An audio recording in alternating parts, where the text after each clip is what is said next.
آج ہم پڑھیں گے 23واں پارہ ومالیہ. کل آیات ہیں 363 اور کل رکوع ہیں اس کے 17. اس میں سورہ یاسین کا باقی حصہ ہے صافات، سورہ صاد اور سورہ زمر. ہم اب دیکھتے ہیں سورہ یاسین کا جو باقی حصہ رہتا ہے اس کے میں اللہ تعالیٰ ہم سے کیا بات کر رہے ہیں. پچھلی آیات میں انبیاء علیہ السلام کی تائید کرنے والے، ان کی بات کو سچ کہنے والے ایک مرد مومن کا ذکر تھا. اس مرد مومن کے تبلیغ کا مزید ذکر یہاں پہ شروع میں آیا ہے کہ اس آدمی نے جو مومن تھا بستی کے لوگوں سے مخاطب ہو کر کہا، میں اللہ کی پوجا کیوں نہ کروں، میں اس کی بندگی کیوں نہ کروں، اسی نے مجھے پیدا کیا اور اسی کے پاس مجھے واپس جانا ہے. اللہ کو چھوڑ کر اگر میں کوئی اور معبود پکڑ لوں، کوئی اور کسی اور کو حکمران مان لوں تو مجھے اس کا کیا فائدہ. اللہ اگر مجھے نقصان پہنچانا چاہے تو دوسرے معبود میرا کچھ بھلا نہیں کر سکتے، اور اگر اللہ مجھے فائدہ نہ دینا چاہے تو دوسرے مجھے دے نہیں سکتے. بستی والوں نے اس کی دعوت کو قبول کرنے کی بجائے اس کو قتل کر دیا اور اللہ تعالیٰ نے اس شخص کو جنت میں داخل کر دیا، اور بستی والوں سے اللہ تعالیٰ ناراض ہو گئے. اس آدمی کو اللہ نے جب جنت میں داخل فرمایا اور اس نے جنت کی نعمتیں اور آسائشیں دیکھی تو کہنے لگا، کاش میری قوم کو معلوم ہو جائے کہ اللہ نے میرے ساتھ کیا کیا، تو شاید انہیں وہ ہدایت پا لیں. یہ آدمی جو تھا نا، یہ اپنی قوم کا بہت خیر خواہ تھا. اسے جنت میں بھی اپنی قوم کی فکر تھی، ہے نا. دیکھیں وہاں پہ بھی اس نے یہی بات کی کہ کاش اسے پتہ چل جائے کہ میرا انجام کتنا اچھا ہوا، اگر انہیں پتہ چل جائے گا تو وہ ہدایت پا لیں گے. لیکن پیارے بچوں، جو لوگ نافرمان ہوتے ہیں نا، ان کا دل اللہ پھر جو ہے نا وہ سخت کر دیتا ہے، پھر ہدایت ان کے اوپر اثر نہیں کرتی. یہاں پر اس سورہ مبارکہ میں اللہ تعالیٰ نے قیامت کے دن کی ہولناکی کا ذکر بھی کیا ہے کہ قیامت کے دن مجرموں کو حکم ہوگا کہ وہ نیک لوگوں سے الگ ہو جائے. پھر اللہ تعالیٰ پوچھے گا، اے آدم کی اولاد، کیا تجھ سے عہد نہیں لیا تھا کہ تم شیطان کی بندگی نہ کرنا کیونکہ وہ تمہارا کھلا دشمن ہے، بلکہ میری بندگی کرنا، میرے راستے پر چلنا جو سیدھا راستہ ہے. اب تمہیں میں اس لیے جہنم میں بھیج رہا ہوں کہ تم نے میری نافرمانی کی، اور نافرمانوں کے لیے تو یہی وعدہ تھا. آج کے دن تمہارے منہوں پر مہر لگا دی جائے گی، تمہارے ہاتھ بولیں گے، یعنی منہ سے نہیں تم بول سکتے، تمہارے پاؤں گواہی دیں گے کہ دنیا میں تم کیا کرتے رہے.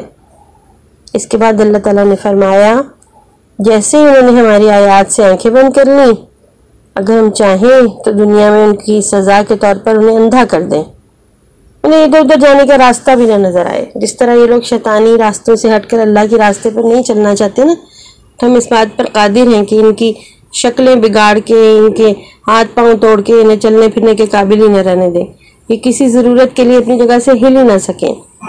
لیکن ہم نے ایسے نہیں کیا، یہ ہماری طرف سے ان کی ڈھیل ہے. ہاں، قیامت کے دن ان کی آنکھیں، ان کے ہاتھ اور پیر گواہی دیں گے کہ ان لوگوں نے دنیا میں کیا کیا کام کیے. اللہ تعالیٰ بتاتے ہیں کہ جنت فرما برداری کا بدلہ ہے اور جہنم جو ہے نافرمانی کا بدلہ. سورت کے آخر میں اللہ تعالیٰ نے کفار کے ایک اعتراض کا ذکر کیا کہ وہ کہتے ہیں کہ ان بوسیدہ ہڈیوں کو زندہ کون کرے گا، جب کون ہمیں دوبارہ سے زندہ کرے گا جبکہ ہماری ہڈیاں تو چور چور ہو چکی ہوں گی. اللہ تعالیٰ کہتے ہیں کہ ان ہڈیوں کو وہی دوبارہ زندہ کرے گا جس نے پہلی دفعہ ان کو پیدا کیا. وہ ہر قسم کی تخلیق کی پوری خبر رکھتا ہے اور اللہ کے ارادے کا نام ہی وجود ہے. وہ جس کام کو کرنے کا ارادہ کر لیتا ہے وہ کہتا ہے ہو جا، اور وہ ہو جاتا ہے. اس کے بعد ہم آغاز کرتے ہیں سورہ صافات کا. سورہ صافات مکی صورت ہے، اس کے 5 رکوع ہیں اور 182 آیات ہیں. اس سورہ مبارکہ کے آغاز میں اللہ تعالیٰ فرشتوں کی قسم کھاتے ہیں جو صف باندھ کر اللہ کی عبادت میں مشغول ہوتے ہیں. سیدنا قتادہ فرماتے ہیں کہ فرشتوں کی صفیں آسمانوں پر ہیں اور وہ اللہ کے عرش کے گرد حلقہ بنائے اپنے رب کی تسبیح بیان کر رہے ہیں.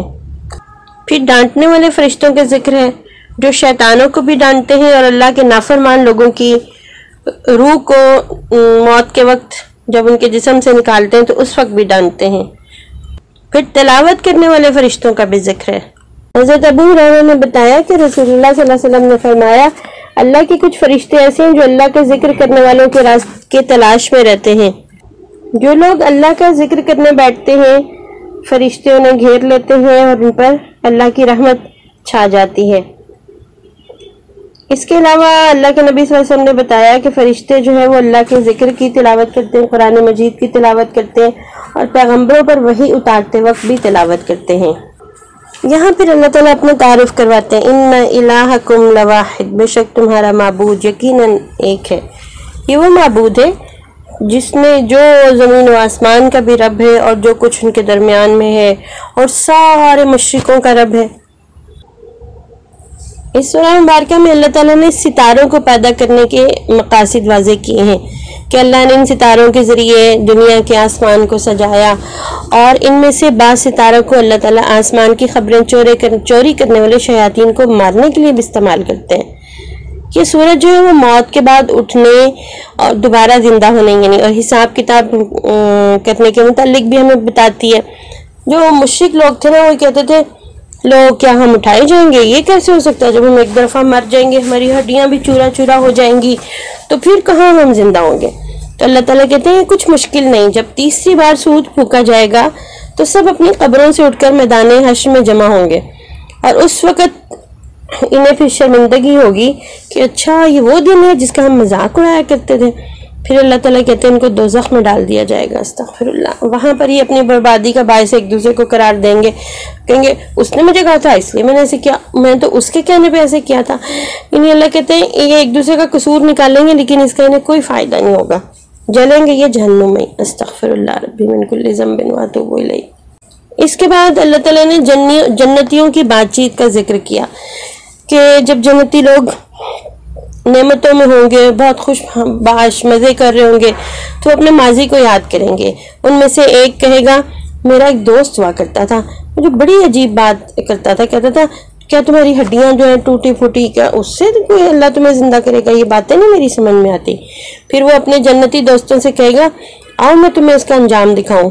پھر وہ لوگ جہنم میں جھانکیں گے تو انہیں وہ دوست جو ہے وہ جہنم میں جلتا نظر آئے گا اور وہ کہے گا اگر اللہ کی مدد نہ ہوتی تو تم تو مجھے گمراہ کر دیتے۔ یعنی اس کے جو جنتی دوست ہوگا وہ اپنے جہنمی دوست کے بارے میں کہے گا کہ اگر اللہ کی مدد نہ ہوتی نا تو میرا یہ دوست تو مجھے بھی اپنے ساتھ جہنم میں ہی لے جاتا۔ اس سے ہمیں کیا پتہ چلتا ہے کہ اچھے دوست جو ہوتے ہیں نا وہ سیدھے راستے پر رہنے میں مدد دیتے ہیں۔ جو برے دوست ہوتے ہیں نا برے لوگوں کی دوستی سے بچنا چاہیے۔ دنیا میں بھی وہ ہمیں مصیبتوں میں مبتلا کرتے ہیں اور آخرت میں بھی خدا نہ خواستہ برا انجام جو ہے نا وہ اس کا سبب بن سکتے ہیں۔ پھر اللہ تعالیٰ نے یہاں پر حضرت ابراہیم علیہ السلام کی عظیم قربانی کا ذکر کیا کہ اللہ نے ان کو خواب میں دکھایا کہ وہ اپنے بیٹے کے گلے میں چھری چلا رہے ہیں۔ حضرت ابراہیم نے خواب اپنے بیٹے کو بتایا اور پوچھا کہ تمہاری کیا رائے ہے۔ نبیوں کے خواب سچے ہوتے ہیں، ایک طرح سے اللہ کا حکم انہیں اندازہ ہو گیا، اللہ نے حکم دیا ہے۔ جو اتنا فرما بردار بیٹا، اس نے کہا کہ بس جو کام اللہ نے آپ کو کہا وہ کر لیں، انشاءاللہ آپ مجھے صبر کرنے والا پائیں گے۔ حضرت ابراہیم نے جب اپنے بیٹے کو پیشانی کے بل میں لٹایا تو اللہ نے حضرت ابراہیم کو پکارا اور کہا آپ نے اپنا خواب سچا کر دکھایا۔ اصل میں مقصد بیٹا ذبح کرانا تو نہیں تھا، یہ تو ایک ٹیسٹ تھا، امتحان تھا۔ اس ذبح عظیم کے بدلے میں یہ دمبا ذبح کیجیے۔ اور اس طرح اللہ تعالیٰ نے ہمیشہ کے لیے حضرت ابراہیم کا یہ جو سنت تھی اس کو آنے والی تمام امتوں کے لیے اس قربانی کو ان میں جاری اور ساری کر دیا، ایک مثال بنا دیا۔ اللہ کو اتنی ان کی یہ بات پسند آئی۔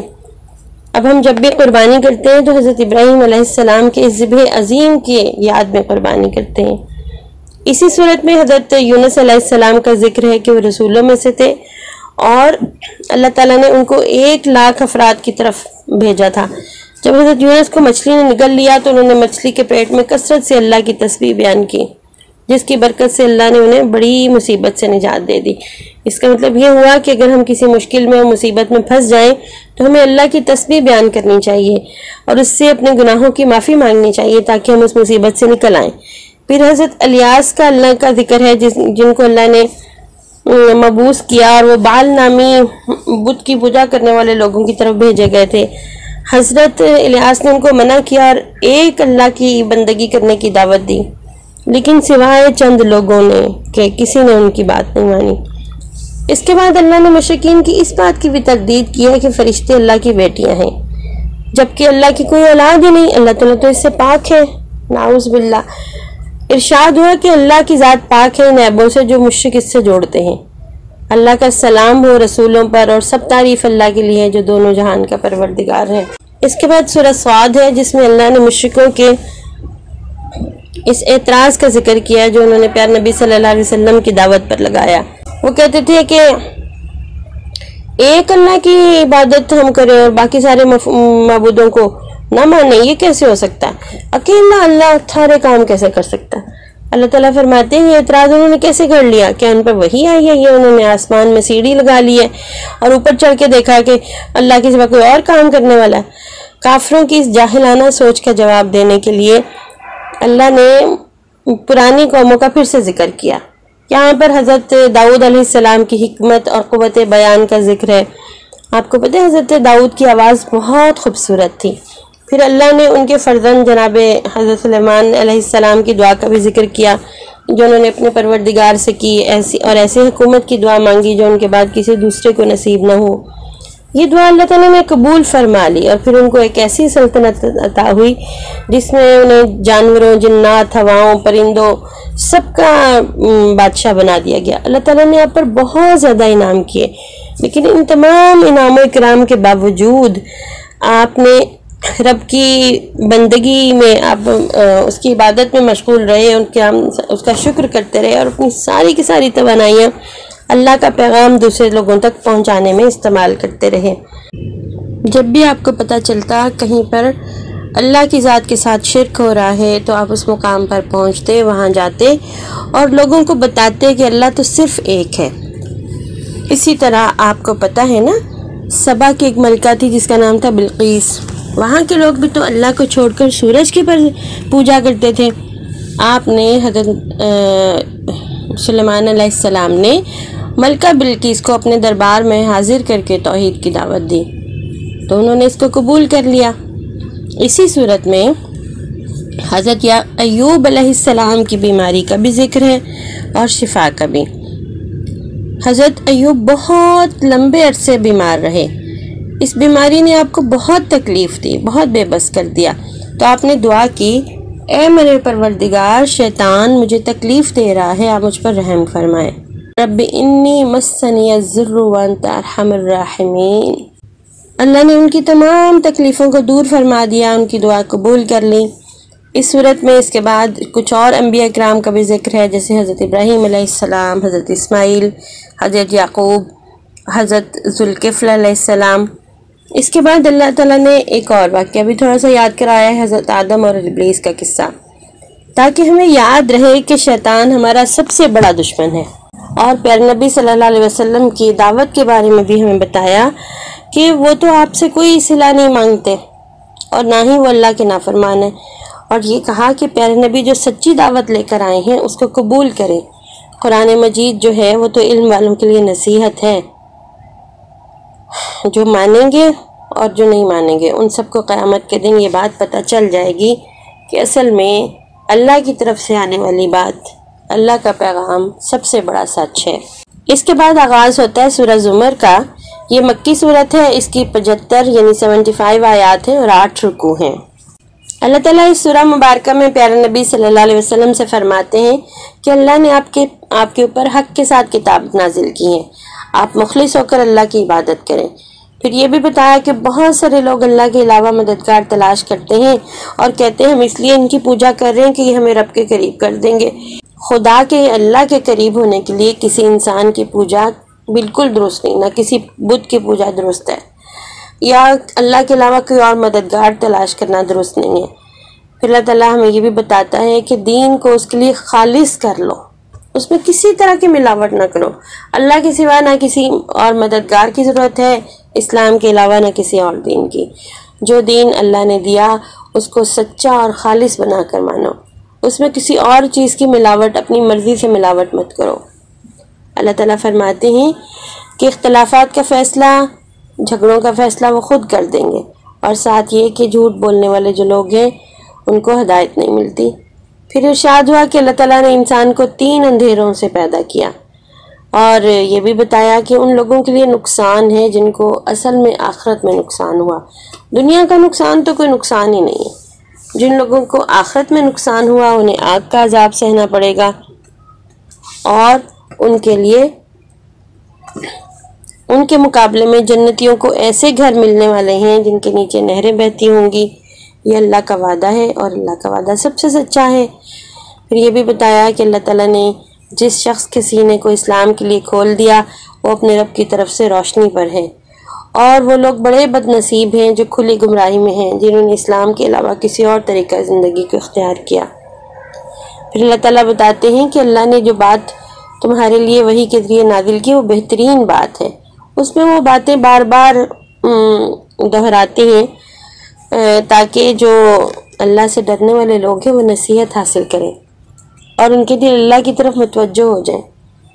اور پیارے بچوں، جس کی راہ اللہ گم کر دے اس کو کوئی راہ دکھانے والا نہیں۔ ہمیں اللہ سے دعا کرنی ہے کہ اللہ وہ ہمیں راہ دکھائے رکھے، سیدھے راستے کی راہ دکھائے رکھے، ہمیں قرآن پڑھنے، سمجھنے اور اس پر عمل کرنے کی توفیق عطا فرمائے۔